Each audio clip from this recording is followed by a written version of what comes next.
Behind every beautiful thing, there is some kind of pain. Bob Dylan.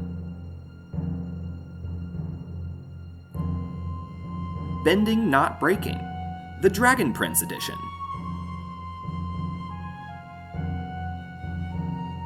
Episode 6, Through the Ice.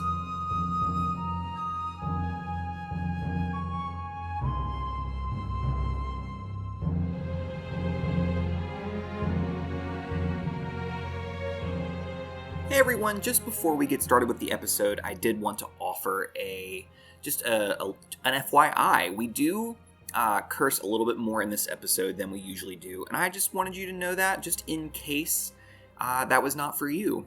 And if not, then welcome you to the next episode, and if so, then have at it. Enjoy the rest of what's coming, because it's pretty cool.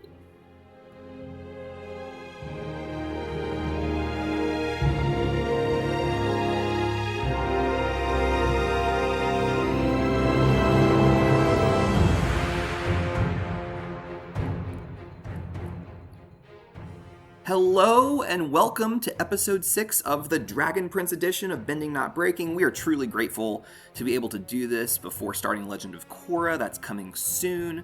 And then after engaging with season 1 so far, I can only hope that we'll continue with season 2 at some point, because this has been a blast. But for now, I have a very special guest joining us for our discussion today, and so please join me at home, celebrating at home however you do, welcoming the amazing Voice of Soren, and he is here to join us. And rather than me giving a weird introduction of all of his other accolades, I just want to let him tell us about himself, tell us his full name, tell us where he went to school, give him just the whole life story. What's going on? How are you? Tell us all about yourself. Hey everybody, this is Jesse Inocalla. I'm the voice of Soren on The Dragon Prince. Oh boy, where I went to school? I don't know, man. My school is gone now. I went to this school, it was called School Creative at the time in Vancouver. That sounds cool. It was pretty cool, yeah. I mean, I got lucky, man. Like, I went there, I think, do you know Elias Tefexis? Do you know the name? I don't know that name. He was Adam Jensen in, like, Deus Ex, and he's on Blood of Zeus right now, which is also very good. Nice. But he went there as well. We both got lucky because it was this great little acting school that kind of... It only existed for a few years, but it was such a beautiful little flash in the pan because the woman that ran it, Kirsten Clarkson, is like...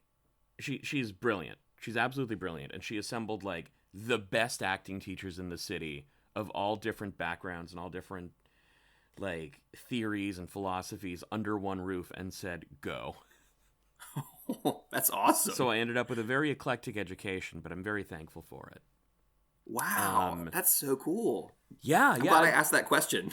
Yeah.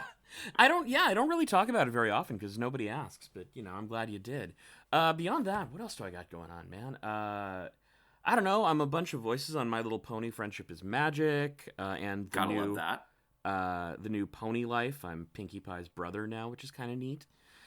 Yeah. I'm Spider-Ham. I'm the voice of Spider-Ham in Marvel Battle for the Thanos Stones, I think it's called. Okay. Oh boy. I just had a VR game drop that's kind of cool. It's super anime. It's like a launch title for the Oculus 2 in Japan, but it's called Alt Deus, and it's very cool. It's very gave me an opportunity to exercise some anime screams. Yeah, no, that's really cool. That's super cool. I'm a big anime fan personally, so this you is and me both, right up my man. alley. I feel you. So tell me a little bit, just for funsies. What do you, when you're not working? What do you do in your spare time? What's your long walks on the beach? What's your favorite thing to do outside of voice recording? Honestly, we've all become a bit of a hermit in lockdown, but I was a bit of a hermit before that.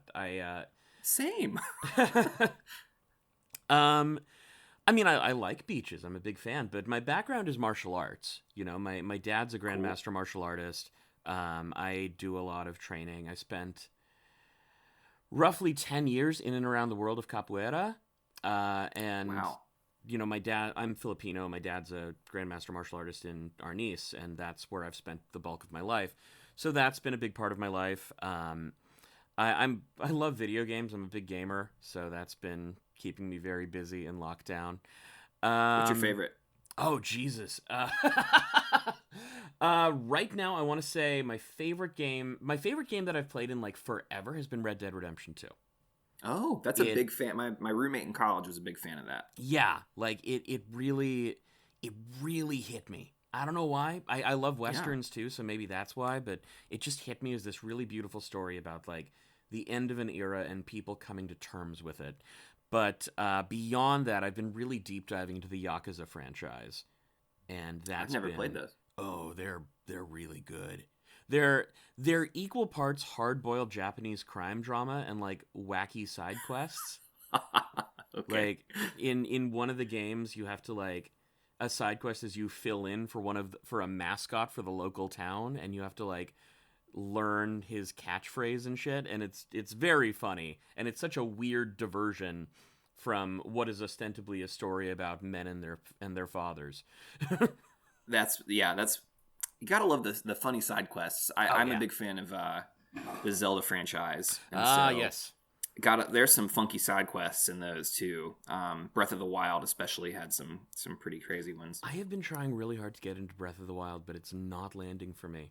I'm so mad because like it's a really beautiful game and I love it, but I hate the aiming controls with the Switch.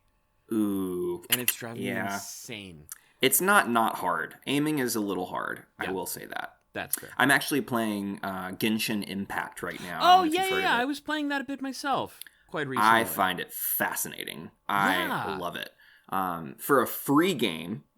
Granted, you can spend a lot of money on it, but I have not because, quarantine and student life. Yeah. But like for a free game, I have been fascinated with how awesome it has been comparatively. But yeah, so games, that's always great. Are you a big board game fan? What's your board game situation like? I don't play a whole lot of board games, but I have been playing a lot of Dungeons and Dragons in lockdown. I've been streaming with Critical Bard, Omega Jones, on his channel every Sunday. We do a game called Creature Collectors. It's the brainchild of this wonderful DM that I know, and I'm very proud to call a friend, Lily Sparks, who wrote this story kind of based on Pokemon, Digimon, Cardcaptor Sakura. It's very like 90s anime inspired. But I've been playing that as a Warforged who thinks he's Robin Hood. Because I thought of the pun Robot Hood, and that's what stuck with me. That's awesome. But beyond that, it's been really lovely because I only recently started playing maybe 2 years ago, and I've just kind of dove in head first because I thought, well, like, what else am I doing in lockdown, man? Yeah, that's actually pretty similar to me. I had a friend of mine that wrote me into playing D&D a few years ago, and I've been playing off and on since then. In quarantine, after our first semester of school ended, one of my people at school, what do you call them? Schoolmates, colleagues, whatever. Associates. Comrades. Yeah, one of my associates from graduate school was like, "Hey, we should do this." And then now we have a group that's meeting every week in our break, which has been really fun. So yeah, it's really a great way. Yeah, it's such a cool because I have no experience with tabletop games at all. Yeah, like, I played a little bit of Warhammer when I was like 13, 14, but it's very expensive, so I didn't play it long. And when I started playing D&D, I was like, oh, this is fun, and it's like easy. And as somebody who deals with a lot of like anxiety just generally in my life, it was a neat way to like to find ways to overcome that and have to in the game, and then be like, oh shit, this works for my life too. That's neat. What a cool way to which is the entire premise of this podcast, right? We can learn cool things about ourselves in fiction. Absolutely. And like in games and like role play gives us that opportunity just as much. And so maybe we'll do an episode on a D&D match. We'll see. But yeah, let's go to the episode. Let's talk about it. So today what we're doing is we're talking about episode 6, Through the Ice. And we have two things we got to do. We got to, one, talk about what lens we're talking about, which today we're talking about pain. And pain there's so many things that in directions you could go with pain. So I'm gonna share a quick little story about pain, and then if you have one, I'm eager to hear it. Mm-hmm. So for me, I when I think about pain, I think about like physical pain is what comes to mind pretty immediately, and I have a few stories of those. I broke my leg. Someone literally jumped on a trampoline, literally landed on my leg, and so big old snap. I've been branded. I'll save that story for the patrons. It was voluntary, I promise. So in each of those situations, I found myself like pretty crippled with pain there. But as I reflect on it now, I can't really remember the pain. I remember that it was painful, but I don't remember the pain itself. And on the other hand, pain that I can remember lived in the body, and it was more of an emotional pain of like, it was just a big oof. And like, I remember my first breakup, and I was in high school. I was like a freshman in high school. I was devastated. Heart ripped open, shredded through a shredder. And I felt what I can now describe as like serious pain, and it led to like a lost part of myself. I walled off. I didn't allow anything in. I was like, no love ever again. And like, I numbed everything for years. I didn't cry for 7 years. Literally. I'm not even kidding. And it was like unreal in hindsight that I did not have a way to kind of engage with that pain, and my body and my mind didn't know how. And so like, pain's interesting to think about all of the different facets. And so that's kind of my like intro to pain and what I want to look at as we look at this episode. What about you? When you think of pain, what's a story that comes to mind, or not? It's up to you. Well, it's so funny you say that about, your high school breakups, because like that's I haven't been thinking about high school breakups a lot. I'm 35. I'm boy, it's been a while, but I have been thinking a lot about the concept of emotional pain. And, like physical pain, my background is literally fighting. Like I've felt a lot of physical pain in my life. Whatever. It goes away, We say that, pain is temporary, but hurt lasts. Interesting. Okay. And, I think of, pain is rough, man, because you don't know how long it's going to last, or sometimes what'll snap you out of it. And, kind of speaking to your example, I myself went through a really heavy breakup,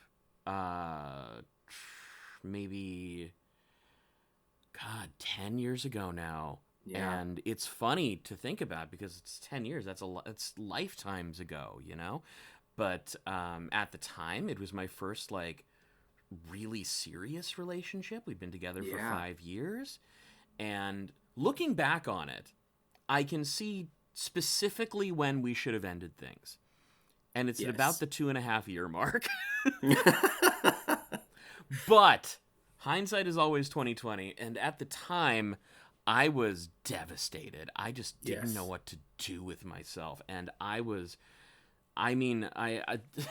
think we can all say the same for any real trauma that we experience, that, it's not that we're not ourselves when we experience trauma. It's that we become a different version of ourselves. Yeah. And no, that's so true. I don't ever want to make excuses for shitty behavior, but we're all people. We're all well-rounded, fully rounded people, and part of that is embracing that shadow self that is, shitty, really shitty sometimes. And understanding that that's a part of the human experience, and it's not something that we're proud of necessarily, but it's something that we need to be okay with. That we can be shitty, and understanding that we can be shitty means that we can find ways to mitigate that shittiness or learn better ways to deal with it, be it through, I don't know, I went through a breakup once and I got really into exercise. That was, was a nice way to process that, but I've also gone through breakups and, fallen really heavily into drinking, and that was not as good. Yeah, there are moments that you're kind of touching on in this episode, even that where people try to cope with their pain. And it happens in multiple different ways that I'm really, really excited to touch on. But before we do, we have a tradition on the podcast where we have to do a recap of the episode. Please. And we only get a short amount of time. And so I am gonna offer you the opportunity to do it if you so choose. Oh, you'd Jesus. you'd only have 30 seconds 30 to seconds. get the entire episode. Oh my God. Okay, I'll give it a try, but if I fuck up, you got to do it.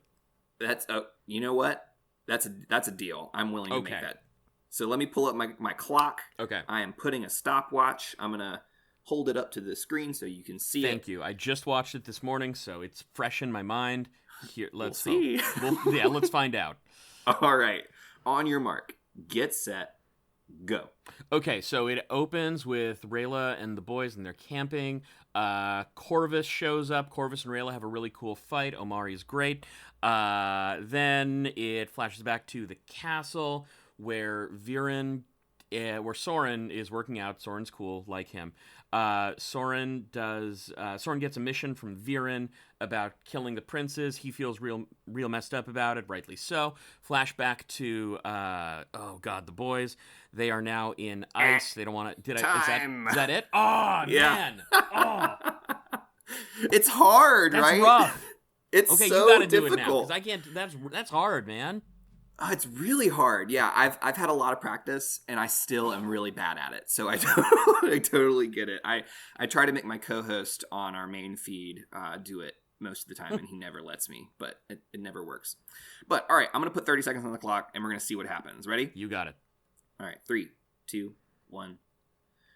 Okay, so Rayla is scared of this little doe, and then Corvus shows up and almost captures her, but she puts him into a ditch, and Callum talked about peanut butter, and then, Soren loves the leg workout. It's a good burn, but then Viren sends son and daughter out to kill the princes, except Claudia's meant to save the egg, not the princes, that's all I'm saying. And then Rayla doesn't tell them that they're being followed. Oh my goodness. And then Soren doesn't quite get it at first, but Viren tries, the greater good maneuver, and then Soren receives that burden alone, and that's really sad. Callum leaves the food behind, and that's really sad, and then oh my god, it's over.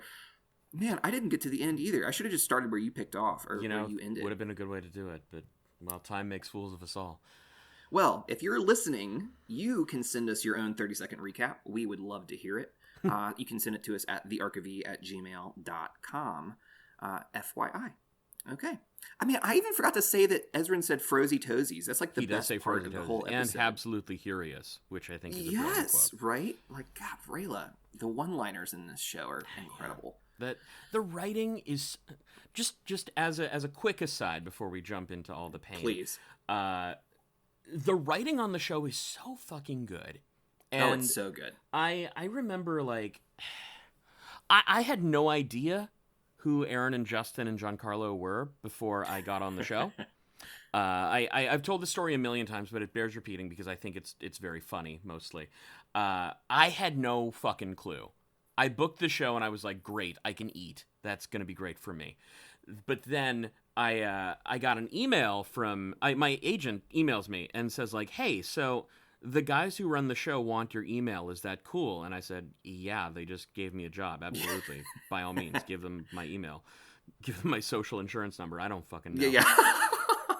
But I get the email from them, and they're like, oh, thank you so much. We're really happy to have you on the crew. You really bring Soren to life. Sincerely, Justin Richmond, Aaron Ehas. And I was like, oh, okay, cool. Thanks, I guess. And then, like, I didn't respond with that, of course. But I was like, okay, just two dudes. That's nice. Then I looked them both up, and I had a moment of like, did you watch Community at all?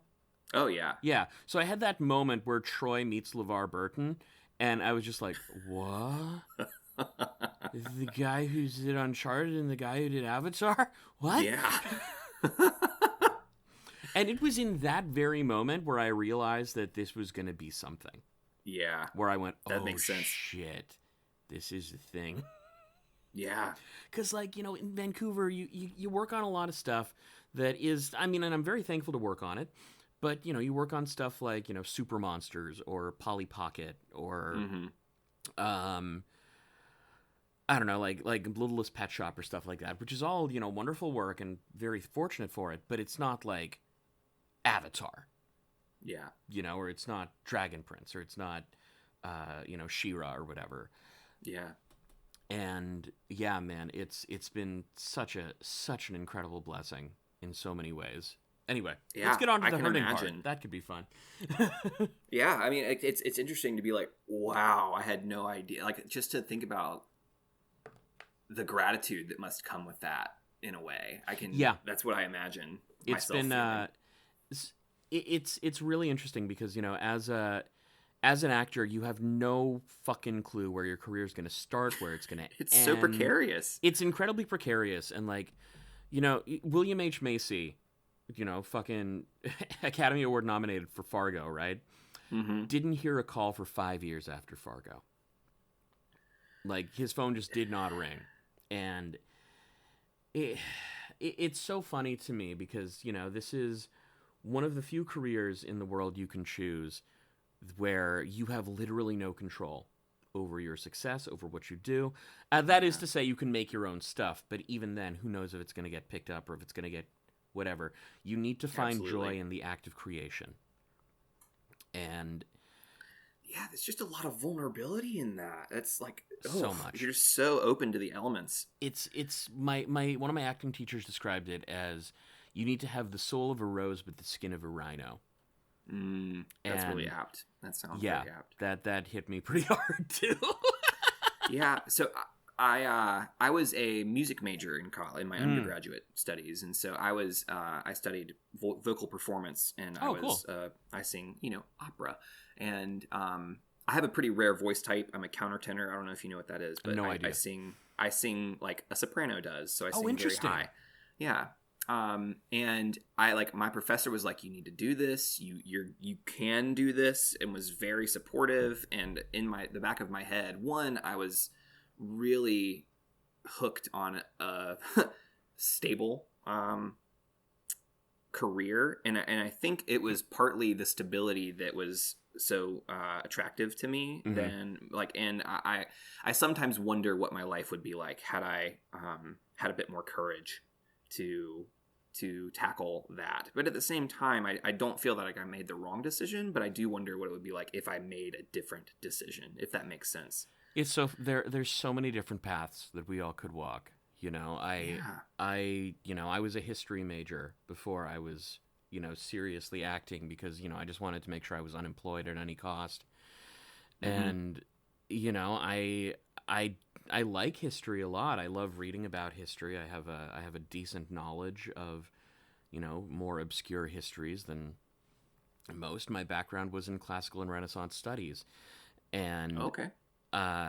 My personal focus was on like Mongol and East Asian stuff, but that's neither here nor there.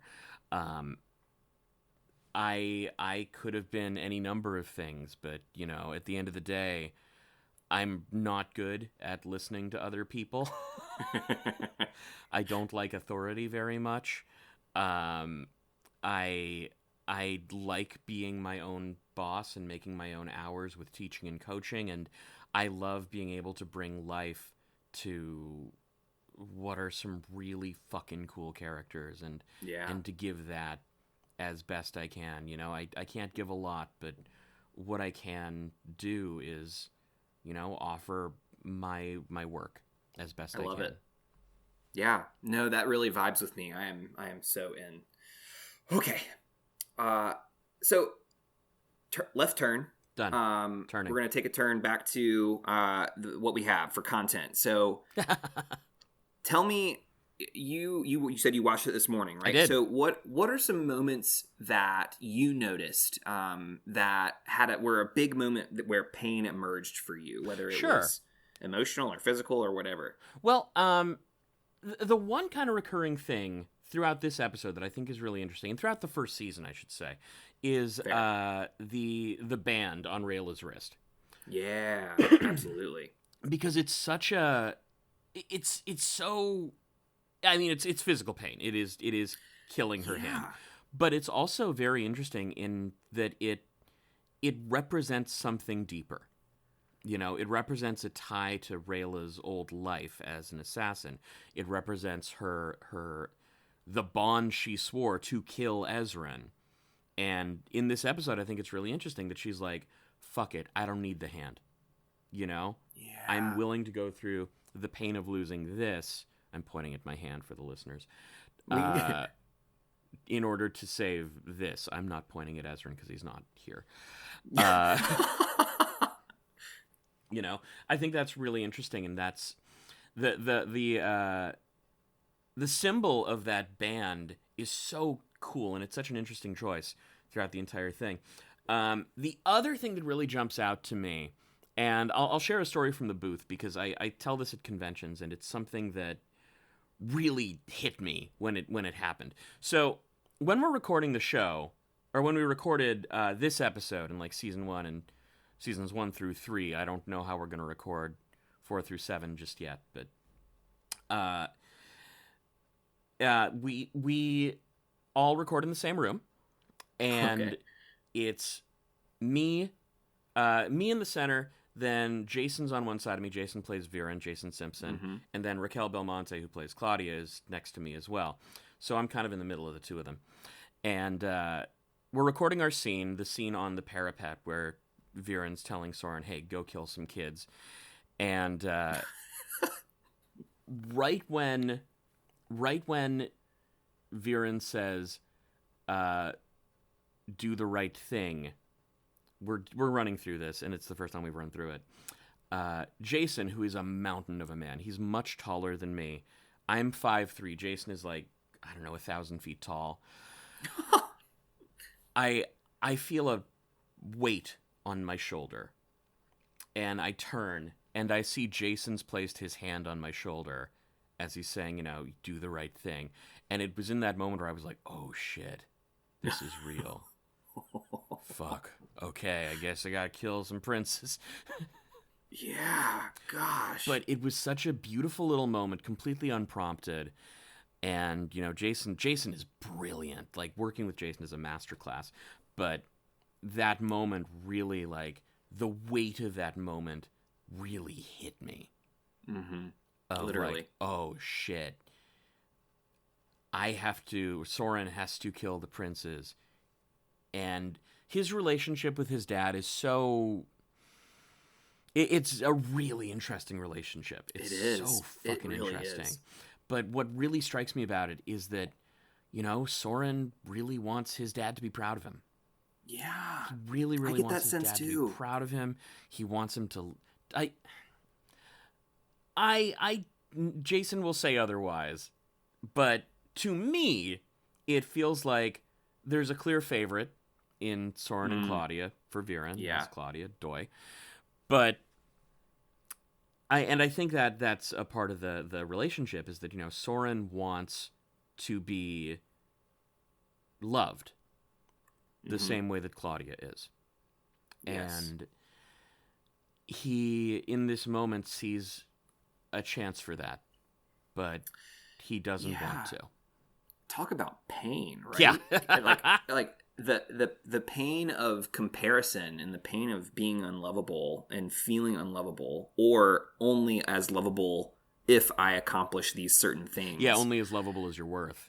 Yeah, it's or as your use, rather. As what you can accomplish. And I so if we dive into this moment for a second, and we'll come back to Rayla because that's really important too, but for me, like, I find this whole scene was just as you say, it was a masterclass. And from starting where Soren runs up the stairs and he's like, that's the good kind of burn, and like talking about how, like, for our bodies, in order to change and grow, must, like, we have to rip our muscles in order to grow, and like, so it is a painful process to grow, period.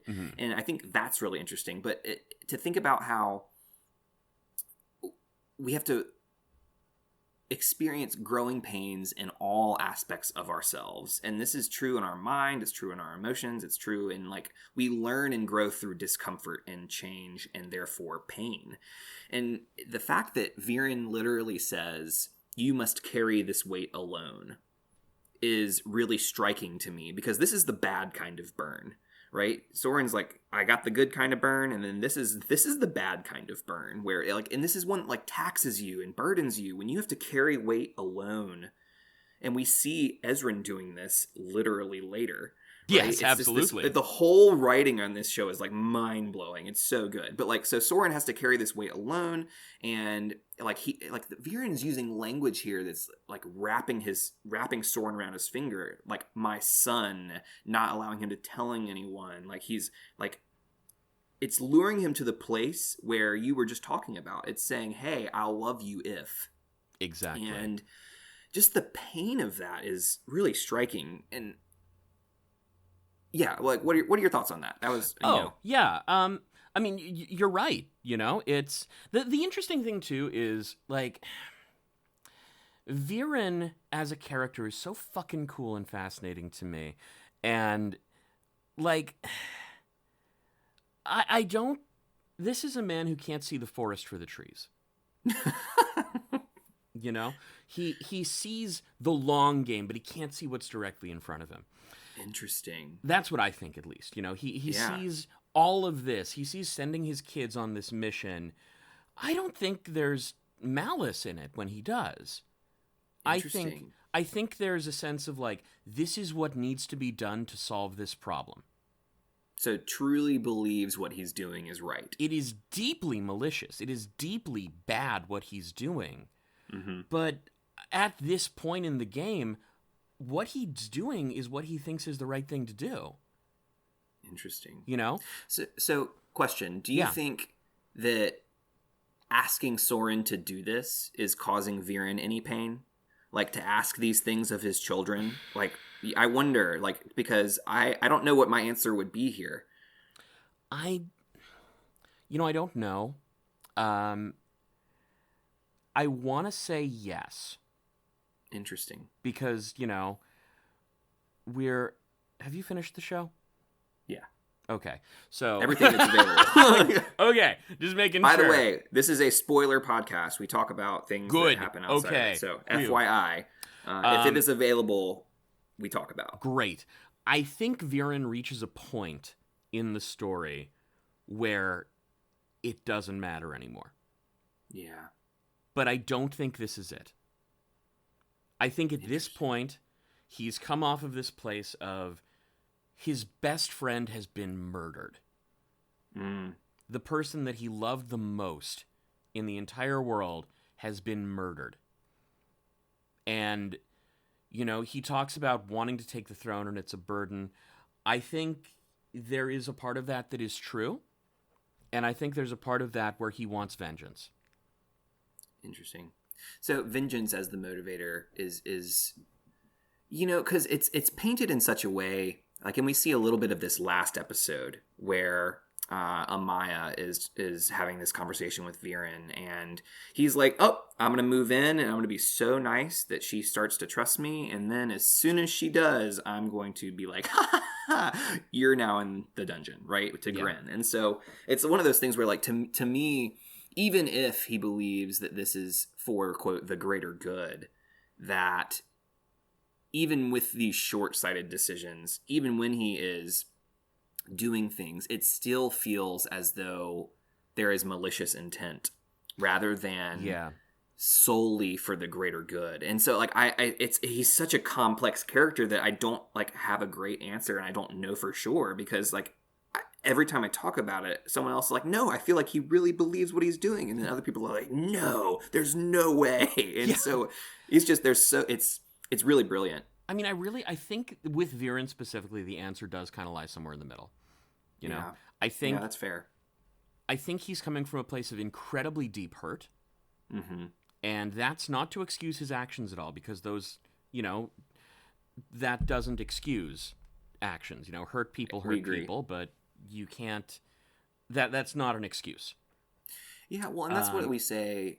We've talked about that a lot when we talk about Avatar: The Last Airbender. What emerges a lot and kind of emerged as a theme was you can have compassion for someone who is hurt and still hold them accountable. Yes. Right? You can really see why and believe why they did something and hold them accountable for their actions. And that's just something that every time we're like, no, I see where he's coming from. That's not us condoning his behavior. It's saying, I get it. And this should change. Yeah, yes. Well, and that's the thing with Viren, you know, I see his progression through the current media we have available, and I think, like, this is a man who was so fucking hurt, and, you know, like, even his very last interaction with King Harrow was not a great one for him. You know, he had kind of his trust shattered in his friend when he's just trying to save his friend's life, even though the ways in which he's trying to save his friend's life are pretty shitty. Yeah. Yeah. And, you know, I wish there was a clean answer to it, but that's, I think, kind of the beauty of the writing and the beauty of the work is there are no clean answers to just about anything. Yeah, I mean, it's meant to be complex. That complexity is what makes it so human, right? It makes it so real, which is, okay. Speaking of humans, Rayla is not a human. No, she's not. But I want to return to what you said at the very beginning about her bracelet. Have you ever heard of HALT, the acronym HALT, HALT? No. So it stands for hungry, angry, lonely, and tired. Okay. And these are the 4 conditions that lead to relapse, is kind of how it was presented. And so in terms of relapse, or leads us to acting outside of our values. And so what I imagine with chronic pain, and chronic consistent pain that is just like to the point that it's all you can think about, I imagine that's going to make you a little bit angry. I imagine it's going to prevent you from sleeping very well. I imagine that, considering they are hungry because Bait drinks the moonberry juice, that all they have is stale bread, I imagine their whole travel experience right now is a whole halting, quote, experience. And I think about, like, traveling like this has got to lead, like, we see them, like, start to grow in tension throughout this episode, where they're, like, starting at small sarcasm conversations leading to, like, withholding of information. Like, so now I'm feeling lonely because I'm feeling alone because Rayla's been not able to share. And then it gets to the point where they start yelling at each other and cracking literal icebergs, causing avalanches. And I found that to be a pretty apt metaphor for how we kind of hold on to pain until it explodes. What are your thoughts on that? How does that resonate with you? I mean, yeah, I agree. I think that's I've never heard of that before. HALT. I like that. That's I think very, very pertinent to the episode, and just kind of to so many issues that everyone faces that could be solved with communication.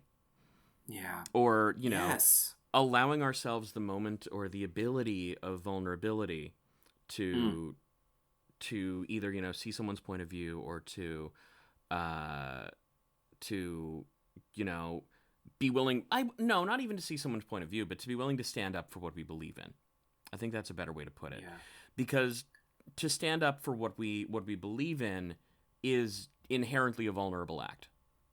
Absolutely. You know, 100%. If you go on fucking Twitter or whatever, and, you know, you tell people that, you know, you believe that, you know, what's something that's good that people stand up for? The trans rights are human rights, which they absolutely are. That's a very powerful and good stance to take. Yeah. But there are a whole lot of chuds out there who are going to try and take you down for simply saying that. And the social media vitriol is appalling. Sure. In many ways. But, you know, it's not dissimilar to, you know, being someone who is rightfully very angry about the state of racial justice in the Western world. Well, the entire world. Who the fuck am I kidding? Yeah. And and, you know, that is also an incredibly vulnerable thing to do, is to put yourself out there and say, this is what I believe in, and this is what I fight for, and this is my stance. And, oh God, I've gotten distracted by my own. Well, let me help. So one of the things that I find really interesting with this whole conversation is when I think back to Rayla's experience here, and she is profoundly lonely here because she's traveling with people that she cannot be herself with because she has sworn this oath to literally kill one of them. And at the same time, she's grappling with her inner demons. And so what I imagine is present here is shame, which, are you familiar? It's like, so shame is considered the master emotion because it dominates everything else when it's experienced. And what happens when we experience shame is, if we are unable to communicate our shame, if we're unable to bring voice to it, what it does is it grows.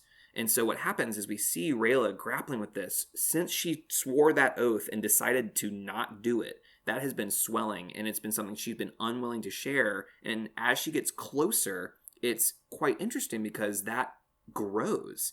As their relationship grows, the fact that she is unwilling to share also grows because there's more at stake.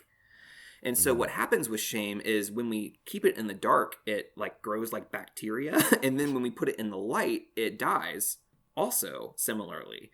And the fact that she does this and gets to the point where like this moment at the end where they're on the ice, literally on cracking ice, and Callum is like, hello, like, let's just one more time. Hold on. No. Let's finish here. Okay, here. Wait. And she will not take the egg because what I imagine is she's been damming this off, and there's been a breach in the dam. And all of a sudden she felt the release of this pain. And then she's like, I got to keep going. I can't stop. And so this emotional explosion of, I got to tell you everything. Yeah. I imagine the relief of the fact that she's no longer feeling shame. And what I think takes that shame away is not that she says it out loud, but that Callum is like, thank you. Here's the, like, it just kind of like is willing to say, hey, here's the egg, right? And like bypass all this information and say, thank you for telling the truth. Yeah. Because I think that's what heals us ultimately, which is kind of what you were talking about in terms of communication being a vital piece of how we grapple with pain.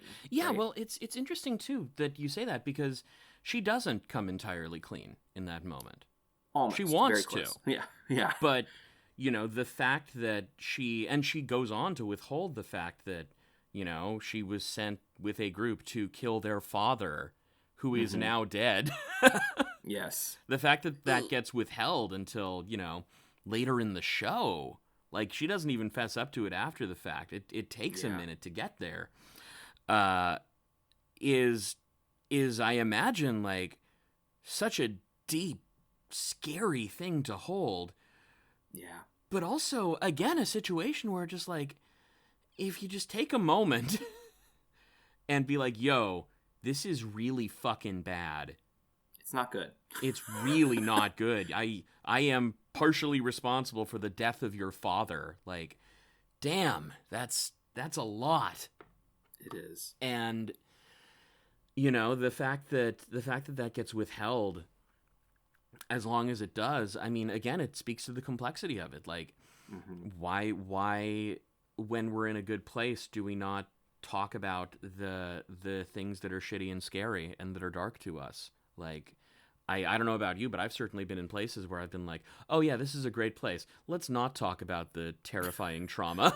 Don't want to ruin it, right? Exactly. And like, I understand that. I don't necessarily condone it, but I understand that, you know, that's a really dark, scary place to be. And, you know, that must be, I mean, I've never been in a situation like that, fortunately. Thankfully. Yeah. But I can only imagine that must be such a difficult thing to grapple with. And, you know, props to Paula for being able to handle it all so beautifully. Yeah. Yeah, I there's so much here, and thinking about, again, kind of revisiting this concept of this bracelet being not only something that is causing literal pain, but the manifestation, the embodiment of her emotional pain as well. And I like, because you mentioned that at the very beginning, and I've just been kind of like returning to it in my head, and I just find it to be really compelling as not only as a literal thing that's causing pain, but as a metaphor for the things that are going on within her as well. So it's interesting when I think about what will come of that bracelet and how it is released. Mm-hmm. And I wonder if that's also metaphoric in a way for as you choose the right path, as you choose a path of what you perceive to be just and righteous, right? When you are truly on that path, does it free you from those burdens that you're holding on to? You know, I was actually thinking about that a bit myself throughout this conversation because, I mean, for spoiler alert for the listeners, but Zim, the Dragon Prince himself, bites off the bracelet, or bites off the band, the wrapping anyway. Yeah. And I don't want to say that choosing the right path or the just path or what we believe to be in line with our principles is always the easy choice, because it's most certainly not. Oh, no. And very rarely I find does choosing, the principled, the just path result in less pain. that's but is it if we go back to Soren's experience, yes. Is it the good kind of burn? Right? I think is it the pain, that's the thing, Is it the ripping and tearing that allows us to grow into something more? Right? Because if we speaking of caterpillars and butterflies, if we think about like a caterpillar's experience, it's like they literally eat themselves to become something new, right? And it's fascinating to think about what, in order to experience transformation, you need to what we have be to go transformed. through. Yeah. Yes. That's the thing, is it opens up a brand new world, but it also requires a brand new step into a brand new responsibility. And within that moment, I mean, spoiler alerts again, when Zim bites off the bracelet, like, I think that becomes a big moment where Raylan no longer gets to step back into her old life. Yeah. It's the hero's journey moment where, crossing the Rubicon. Yeah. Exactly. We can never really go home. Yeah. Yeah. It's there's so much there. There's so much complexity to it all, and like, when we got the first, so the way it kind of panned out when I booked the show, everyone else's experience is their own, but I can speak for my own. We got to sit down and read the first 4 episodes together as a cast. And at the time, it was just, it was me, Luke, Sasha, Raquel, Jack, Jason, Paula, and, I'm totally forgetting someone. I don't remember who. But I don't think Jonathan was there yet, who played Runan, and Adrian wasn't there yet, who played Gren. So we doubled up on roles. And, in hearing those first 4 episodes kind of spoken aloud, kind of bringing them to life, for lack of better phrasing, speaking them into existence, it became very clear to me that this was going to be a very special project. And it became very clear to me that the questions and the humanity and the reality kind of brought to bear by the show were very unlike things that I'd seen or done in the past through the work. And, I have to imagine that it is probably a lot like what, the guys who were on Avatar felt like. I think of, Mako as, Uncle, as Iroh. Yeah. Who is, I mean, that's my favorite character in the show. And, makes sense. He's such a, there's so much pain there that has since transformed into other things. But, not to harken back to what I was saying earlier, but pain is temporary. Yeah. Yeah. No, that's beautiful. Well, so I have one more big moment, and then please. I'll just ask if you have any other moments. But for me, this big moment really kind of speaks to your initial story about pain. And so we come to this moment near the end of the episode where Soren is stress eating jelly tarts. Oh, hell yeah. Right? He is just like piling them in. Hell yeah. And my man. To me, he's in a vast amount of pain, and this is his coping mechanism, right? This is the way that he is choosing to numb the pain, and he is numbing them through the joy of jelly tarts. And when I think about numbing, I think about how often when we numb the dark, we often numb the light. Mm-hmm. And what happens is, like, truly our bodies cannot experience something at a greater level if we numb partly. We can't numb partly. We have to numb everything, mm-hmm. which means we can't experience everything. We lose the whole vastness of our emotional spectrum. And I feel like pain leads us to numbing, obviously, mm-hmm. right? Whether it's a local anesthetic that can only do that, but we can't do that with our emotions. There's no such thing as a local anesthetic. What are your thoughts on this stress eating scene and how Soren is grappling with this pain? I mean, I loved it. I also stress eat, so it was a nice little thing to see. Pardon me. It's such an interesting scene to me because the stress eating is there, and it's such a funny choice with, like, him shoveling jelly tarts into his mouth. It's like, damn, dude, I've tried that. That's hard. We all do it, right? Big mouth, man. But it's interesting to me, especially because, you know, both him and Claudia very clearly want to tell each other what's going on. Yeah. Yes. Like, they so clearly want to be like, yo, did Dad say something weird? Like, he says that. Did Dad say something weird to you? And then he's mm-hmm. like, no, he didn't say anything weird. That's dumb. Why would he say weird stuff? Even though I just implied that he did, right? And, God, it really speaks. So, Rack and I have been on shows together before. That's kind of cool. She is legit like my real-life little sister. I love her incredibly. Oh, I love that. And the minute we saw each other in the room when the table read happened, we literally, like, got up and embraced, and it was just, like, so nice to see each other. And we were like, oh, who are you playing? Soren, who are you playing? Claudia, oh my God. We freaked out over the fact that we got to be brother and sister. And when I remember these scenes because, like, Soren and Claudia have such a really beautiful relationship. Mm-hmm. As these two siblings who are, to steal a phrase from the fandom, they share a single brain cell. And I love that because I mean, it's not inaccurate. They both march to the beat of their own drum, as mm-hmm. we say in the South. But you know, they really understand each other. Yeah. And I kind of feel like in that moment, I mean, I don't know if Soren gets it, but Claudia certainly understands that something more is happening. Yeah. And, you know, I think there is that tacit understanding that, like, they're going to go do this thing, and it's going to suck. They don't know how it's going to suck yet. Yeah. But it's gonna. And they both, I mean, what I was saying earlier as to Viren really believing that what he's doing is the right thing, they have no reason to distrust their father. Yeah. At this point in the game. That's fair. That's really fair. They have literally no reason to be like, oh yeah, no, Dad's wrong. Even though he is. Yes.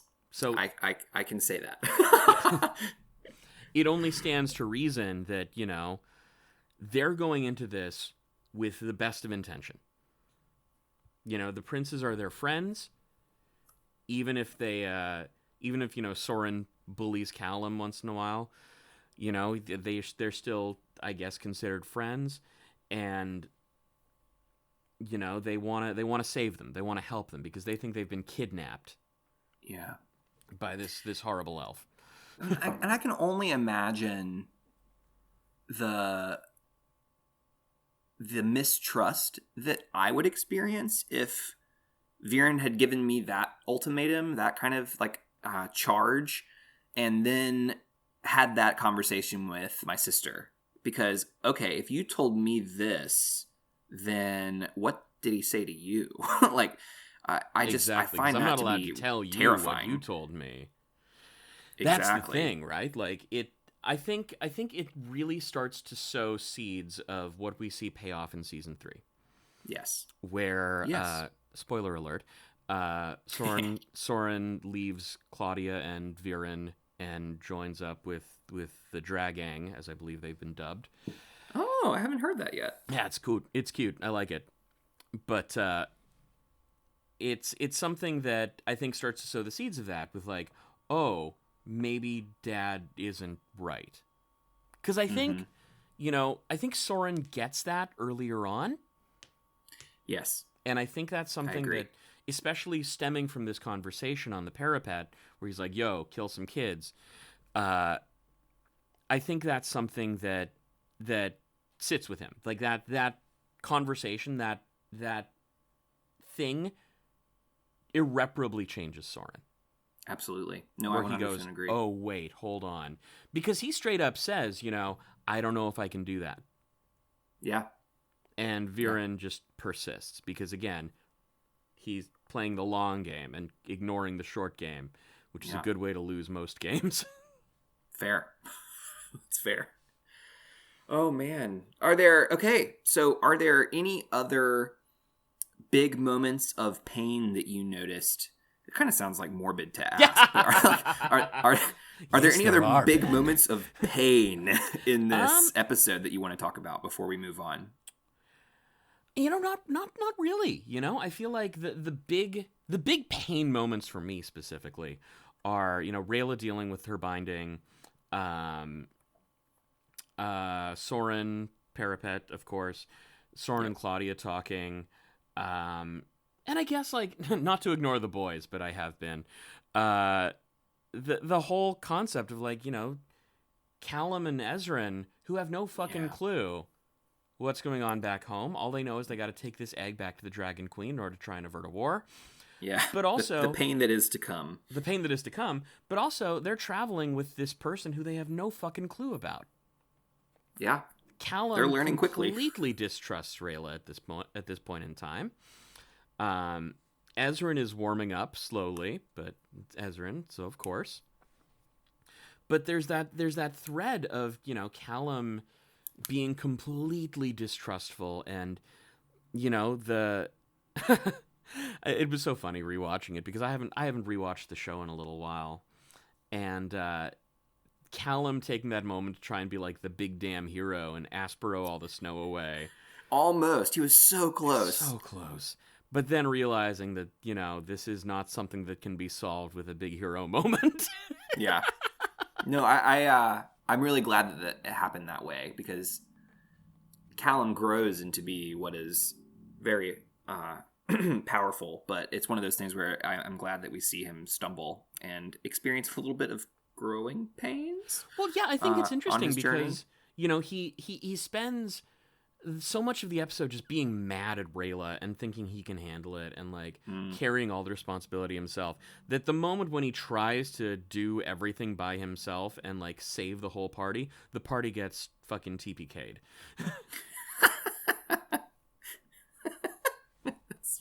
Yes. Like, it's so interesting to me that, he's learned this cool new trick, and he's like, don't worry, guys, I'll save us. And then he does it, and it fucks up, and everyone falls off the cliff. Granted, I do think it would probably better turnout than if he hadn't done it. Absolutely. Fair. Sure. Yeah. But better turnout yet if, they had just fucking spoken like human beings. Or rather, could have prevented people, all this, right? Yeah. Yeah. I think that's probably my takeaway from our conversation so far, is that a lot of the pain that we experience is preventable, and we can trade the pain that isn't helpful for pain that is. Yes. And so what we have to realize is that we're gonna experience pain regardless, and if we're gonna experience pain, it might as well be things that help us grow into someone that we want to be, rather than something that keeps us where we don't want to be. Totally. Well, kind of speaking to that, way back at the beginning of our conversation, a million years ago, however long it was, I was talking about that relationship I had that was 5 years, and I knew in hindsight when it should have ended. Mm-hmm. And it's so funny to me because I think about when that should have ended, and why I didn't have the strength to do it. Yeah. Because it's scary. Absolutely. It's scary. It's alien. Like, it's I was a bit of a serial monogamist, so I was not thrilled with the concept of being by myself, and maybe that's what scared me from it. But, at the same time, I don't look back with regret, but I look back kind of what you were saying with wonder as to if I had had the courage at times. Yeah. If I had had the courage to, I don't know, move when I needed to, or end a relationship or a friendship when I needed to, or, say yes to things, say no to things. Like, yes. Every decision we make will lead us down a different path. And every path is ostensibly going to be fraught with pain, be it growing or otherwise. Yep. So, as you were saying, which I think is a brilliant succinction of everything. Stop it. Oh, deal, Ben. At the end of the day, we got to choose the stuff that will help us to grow. Or, if it's not going to help us grow, at least not backslide. Yeah, fair, right? Or if we do backslide, because, it's 2020. Fair. It's so funny because to be having this conversation with you, I don't know when this is coming up, but we're currently speaking at the ass end of 2020. Yes. Like, this year has taught me so much about myself and about how I deal with things, how I cope with things. It's taught me, not to sound too hallmarky about it, but it's taught me a lot about what is important to me. Yeah. And looking back, I think to myself, like, oh, shit, I could have figured all this out years ago if I wasn't just a fucking moron all the time. But and I think we're all morons. We right? are. We are all morons. Like, as much as, like, and that's part of the reason for this podcast again is that we want to kind of lift these lessons up for people, because I've watched these shows hundreds of times. Like, by this point, I have, and so it's one of those things where I can sit here and just take it in and let it sit under the surface, or I can raise those lessons up and, like, really try to set goals around these lessons and be intentional about what I'm watching and, like, what is this pain conversation actually giving us? It's okay, I'm going to walk away and be like, cool, pain's good. Or am I going to be like, am I going to set a boundary and say, no, this is important to me. I need to experience this. What is a tough conversation that I have been avoiding because it seems too painful? And then being like, okay, is that painful because I just don't want to do it and it's uncomfortable? Or is it painful because I know that I'm going to be a different person after that and I don't know if that's a good thing or not? Well, that's the thing. Like, every decision we make changes us. Period. That end of story. That's it, Yeah. I'm 35. I'm a different person than I was at 30. I'm a very different person than I was at 25. There's that old saying, which I'm sure is true, so it's not actually a saying, where, like, the human body reconstructs itself every however many years, like 7 literally years, I think. 7 years. Yeah. So literally every cell changes, but every choice we make changes us.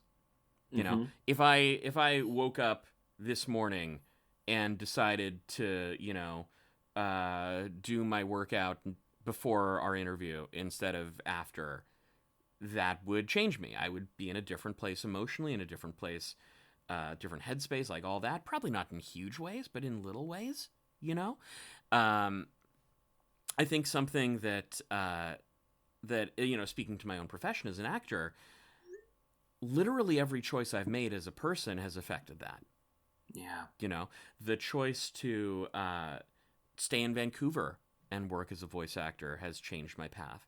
The choice to, we were looking at moving, but, the pandemic has changed the situation a little bit. But vice versa, had I chosen to move when I initially intended to, which was, five-ish years ago, I'd be in the middle of a pandemic right now. Yeah. And also, Yeah. I wouldn't have met my current partner. I wouldn't have, adopted my beautiful little dog. Like, my life would be a very different place. And that's not to say it would be better or worse. Who's to say? I don't know, because that's another timeline. But Yeah. who's to say? There's a beautiful quote, and then I'll use that to kind of tie a bow on this part of the conversation. But I've used it before, I think, for the main podcast. But there's a quote that talks about how we have to experience the funeral of all of the people we love and care about hundreds and hundreds of times over, because we are constantly changing, because we are becoming and changing, and with every change becomes the death of something else.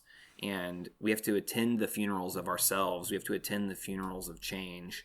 And I think what goes to part of the pain is grief also, in recognizing what could have been and will never be, but also in recognizing what will never be again. Because people grow and people change.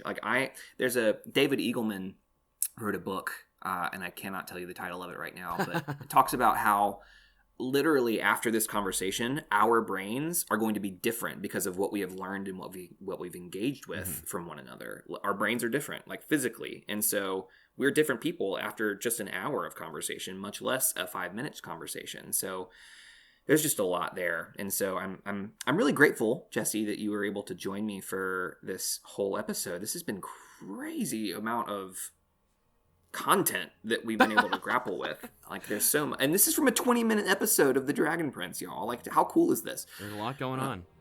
So what we're going to do is we're going to take a short break, and we'll be right back with our Lynn's MVP. So you'll hear us back in a few minutes. Seconds. There we go. Who knows?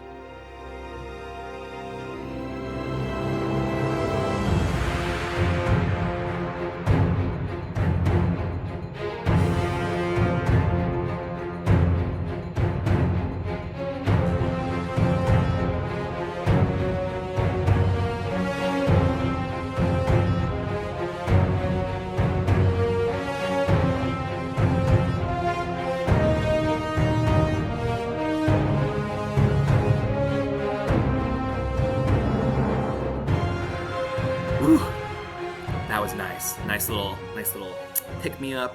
Have a chance to get some water. So, Jesse, we're back.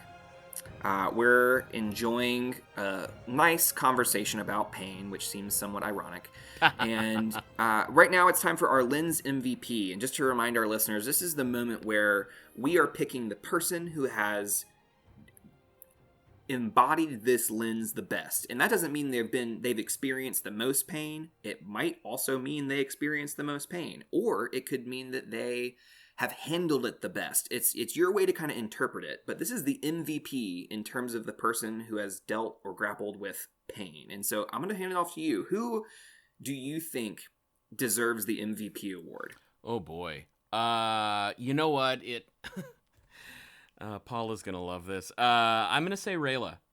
Honestly, I think Rayla's my choice. I think that the fact that, this is episode 6 of the show, and, she's come so far, and the fact that she even fesses up to the fact that, like, yo, this band's here because I got to kill that kid, but I'm not going to do it. Yeah. I'm going to lose my hand, but I'm not going to kill Ezran. And I think that is, kind of what we've been saying, it's making that choice to experience. You're gonna feel pain one way or the other. Yeah, courage over comfort. Yes, and I think that's a really beautiful moment, and it's a really beautiful moment, and Paula is the GOAT, man. She's great. So she did wonderful work. Yeah. It also just reminds me to consider those of us who are in chronic pain and how that affects every decision we make. And I support your choice, but I also want to offer a nominee of my own for the Lynn's MVP. So listeners, you're going to have to choose for us. You're going to have to let us know which one do you think deserves it. But for me, I'm going to kind of pick someone of an ironic choice. I'm going to pick Soren. I'm surprised you didn't, being who you are. But so Soren, having this conversation with a parent, with someone who theoretically is supposed to love you, quote, unconditionally. And I if you listen to the other podcast, you know I don't necessarily believe in unconditional love. But as children, we do. As children, we believe that our parents will love us no matter what. And to go and be raised into a situation where you are experiencing the pain of being unloved by a parent, when especially you've already lost one, and then like being put into a position where you now have to take a life in order to maintain that love or even get some, that to me feels like pain. that is some serious pain that I am not into, and I don't want it. So he's my MVP. He's the one who I'm nominating, and we all numb like he does. We all have some way to numb. Sometimes it's through jelly tarts. Sometimes it's through binge watching Netflix, like The Dragon Prince. Sometimes it's through doing other things. And so we all have our banana nut muffin that we like to munch on when we get into those spots. Banana nut muffin. Right? Oh. Okay. Well, but listeners, I'm super interested in your thoughts. Remember, you can connect to us at BNB_pod on Instagram, TikTok, on Facebook, on Twitter, all the things. Just come and find us and let us know what your thoughts are. Who deserves the MVP award? And if you have your own nominee, let us know. Feel free to send us a voicemail telling us your MVP. Okay, Jesse, this is our final segment. Yeah. We're moving into gratitude, who we're thankful for, and kind of separating gratitude from MVP. This is not the person who we're grateful for in terms of pain, but this is the this is the character in this episode that maybe taught you the most, or maybe has given you something that you never could have gotten somewhere else. Mm-hmm. Or maybe it's the character that you are grateful for because they said something that was really impactful and you never thought about it that way. It can be anything. So I'm giving it to you. Who on this episode are you grateful for? I mean, this is going to come as a big shock. But I'm ready to be shocked. It's Soren. Okay. And all right. It's for a bit more of a nebulous reason than just the episode, but you know, the opportunity to voice Soren has opened so many opportunities in my life outside of work. But you know, number one being to be on this podcast, right? I mean, for sure. Absolutely. This is it. It's all downhill from here. But you know, it's afforded me the opportunity to, you know, get to meet so many cool and talented and interesting fans at conventions and online. It's afforded me the opportunity to do what I love and to give me a platform with which I can advocate for things I love and things I care about. It's afforded me, I mean, a living wage has been great. Yeah, I can only imagine that. Like, you'll get there, but one day. But geez, I mean, and I know I'm incredibly blessed. I'm incredibly fortunate to be where I am. But you know, at the same time, a lot in my life has changed since I was booked as Soren, and it sounds really, really cheesy to say, but you know, at the same time, like the show. I'm incredibly grateful to, you know, the staff at Wonderstorm, the guys at Bardell, all the other actors, the writers, like everyone involved, because, you know, they have very much changed my life. And, I love it. You know, it's all through the lens of this, you know, handsome, tall himbo. Oh, I love that. I love gratitude. Gratitude is so nice. It just allows us to talking about like communication. Sometimes we don't always voice our appreciation, but having this as a practice has given me an opportunity to be grateful for being grateful. And, you know, that's a really lovely thing too, because it's not something that we get to express as much as we should. Yeah. You know, especially speaking as to men, Absolutely. it's not something we're taught. And Yep. if I can harp on it for just a sec, it's something Please. that I've been thinking a lot about the concept of toxic masculinity recently. Mm-hmm. And it's something that again can be bridged through communication, and it's something that I think can be bridged through vulnerability and allowing vulnerability. Yeah. But it's funny when I teach a lot of actors too, and something that I tell all of them, because I teach primarily adults, is that we as adults are no longer expected or offered the opportunity to play. Yes. And that is so detrimental to the experience of being an actor, but it's also incredibly detrimental to the experience of being a human being. Absolutely. And I think, speaking as a cis man, like, that's something that affected me for the longest time, was not allowing myself the freedom to play or to be vulnerable or to be open or to be wrong even, because society teaches us that we need to be right and stoic and strong, and the only emotions we're allowed are anger and punch. That's right. That's so true. Absolutely. And it's such a toxic, shitty thing, but it can be unlearned.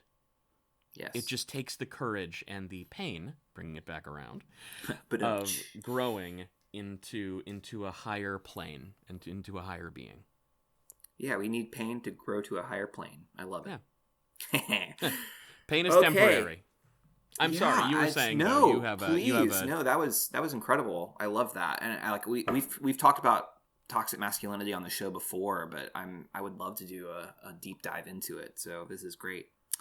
So okay, for me, my gratitude is I'm gonna give mine to Ezrin, and one, he truly saves the day, right? He dives in after the egg, and any longer in the egg may not have maintained life, if that's what we're calling it. And and also anyone who says frozy toesies deserves gratitude. Let's just be real. Yes, that's true.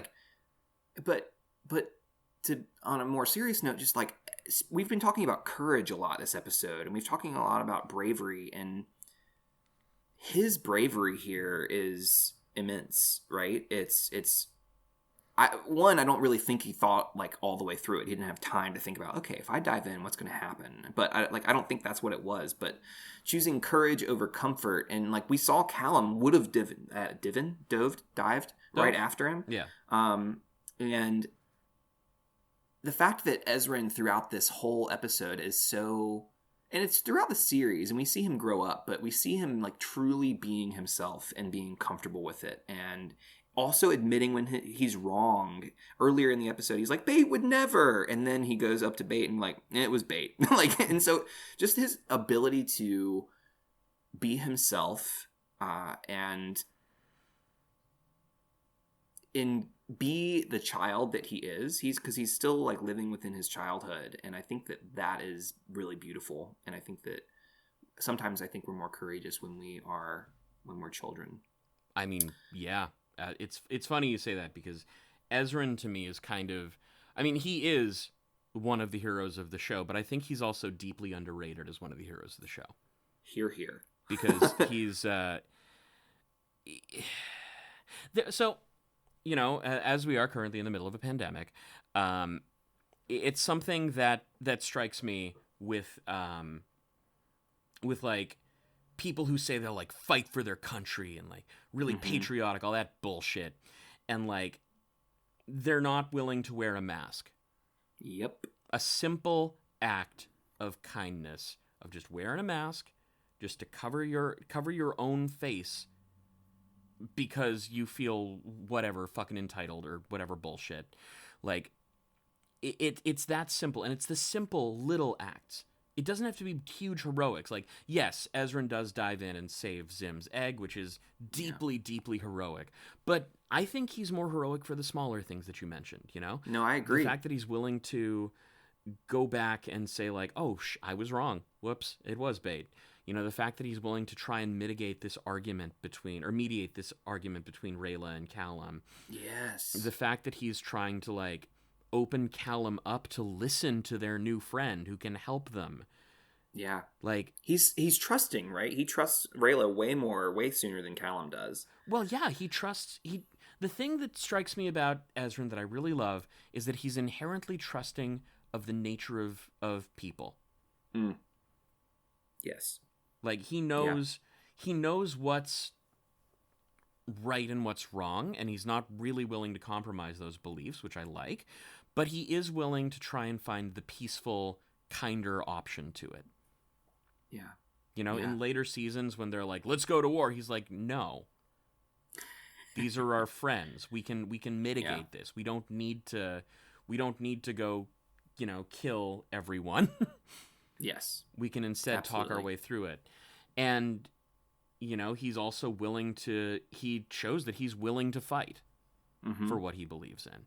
But more importantly than that, he's willing to do the little things. Hear, hear. And that is precisely why I am grateful for Ezran. And I'm grateful for Soren. And I'm grateful for Rayla. And I'm grateful for all these people. But we can only pick one. So that's the way it works. Okay, so Jesse, you've been a joy to have this conversation with. I thank you. Thank you so much for being here. Thank you so much for having me, Ben. Yeah, of course. Anytime. You're welcome back anytime. You are welcome to share any of your social media handles if you want people to follow you or find you, or if people want to contact you. How do you want them to try and do that? How do I wish to be found? Yes, or not. I don't know. I'm on Twitter and Instagram. It's at Inocalla, Jinocalla. Yeah, that's about it. I mean, I mostly talk about stuff that I got coming out, or, you know, I'm currently selling some leftover prints I have from the year from virtual conventions. I retweet a lot of stuff, so get used to it. Yep, I love it. That's great. And then listeners, you can find us on BNB_pod. We've talked about them earlier, but all the things, BNB_pod. You can find us on Patreon to help support us continue making these episodes. We also have certain perks where you can come and talk about the episodes with other patrons, and we do a live episode once a month as well, if you're interested in joining us for those. So all in all, thank you for being here. Jesse, once again, thank you for being here. And this has been Ben Pruitt with Bending Not Breaking, the Dragon Prince edition. And until next time, be well and do good.